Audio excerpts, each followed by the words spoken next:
Hello guys, പെട്ടിക്കട മീഡിയയിലേക്ക് എല്ലാവർക്കും സ്വാഗതം. ചാനൽ സബ്സ്ക്രൈബ് ചെയ്യാത്തവരുണ്ടെങ്കിൽ ഒന്ന് സബ്സ്ക്രൈബ് ചെയ്തേക്കണേ. ഇന്നത്തെ വീഡിയോ ആനപ്രേമികൾക്കുള്ളതാണ്. ഇതാണ് കാവേരി എലിഫന്റ് പാർക്ക്. ലൊക്കേഷൻ കൃത്യമായി പറഞ്ഞാൽ കൊല്ലം പരവൂർ പുത്തൻകുളം എന്ന സ്ഥലത്താണ്.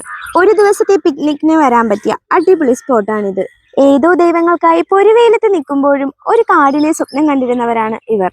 ഞാൻ എന്തായി കാണിച്ചു കൂട്ടുന്നത് നിങ്ങൾ വിചാരിക്കുന്നുണ്ടാവും. സത്യം പറഞ്ഞാൽ ചിലരെയൊക്കെ പോലെ എനിക്ക് ആനയെ ഭയങ്കര പേടിയാണ്. ഈ കാണുന്ന ആനക്കുട്ടിയാണ് ഗംഗ. ആനക്കൂട്ടത്തിലെ ഏറ്റവും ഫ്രണ്ട്ലി ആയിട്ടുള്ള ആനപ്പെണ്ണാണിത്. അതുകൊണ്ട് തന്നെയാണ് ഞാൻ ഗംഗയെ ചുറ്റിപ്പറ്റി നിന്നത്. ആനക്കൂട്ടത്തിലെ പാവം പിടിച്ച കുട്ടിയായതുകൊണ്ട് തന്നെ ആന സവാരിക്കായി ഏറ്റവും കൂടുതൽ ഉപയോഗിച്ചിരുന്നത് ഗംഗയെ തന്നെയാണ്. മുൻപൊക്കെ ആനപ്പുറത്ത് കയറി ആ ഏരിയ ഫുള്ള് ചുറ്റി കാണാമായിരുന്നു. പെർ ഹെഡിന് 400 രൂപയാണ് ചാർജ് വരുന്നത്. ഇപ്പോൾ താൽക്കാലികമായി ആന സവാരി നിർത്തിവെച്ചേക്കുവാണ്. പലതവണയായി ഞാൻ തൊടാൻ ശ്രമിച്ചിട്ട് പിന്തിരിഞ്ഞോടുമായിരുന്നു.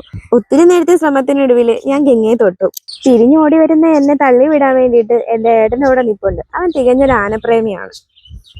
യെസ്, അവസാനം അത് ഞാൻ നടത്തി ഗൈസ്. അതിൻ്റെ രോമമൊക്കെ മുള്ളു കുത്തുന്ന ഫീലായിരുന്നു. പേടിയെല്ലാം അടക്കി പിടിച്ച് ഞാൻ നിന്നെങ്കിലും അതെന്നെ ഒരു സൈഡിലോട്ട് വലിച്ചുകൊണ്ട് പോവുമായിരുന്നു.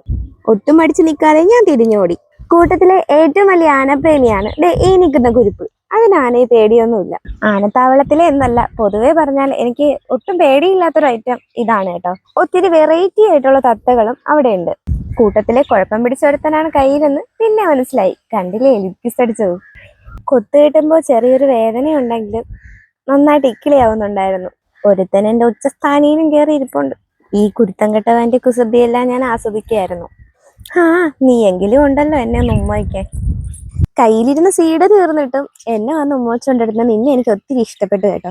എന്തായാലും ഇന്നത്തെ വീഡിയോ ഇവിടെ അവസാനിച്ചിരിക്കുന്നു. Tata, bye bye.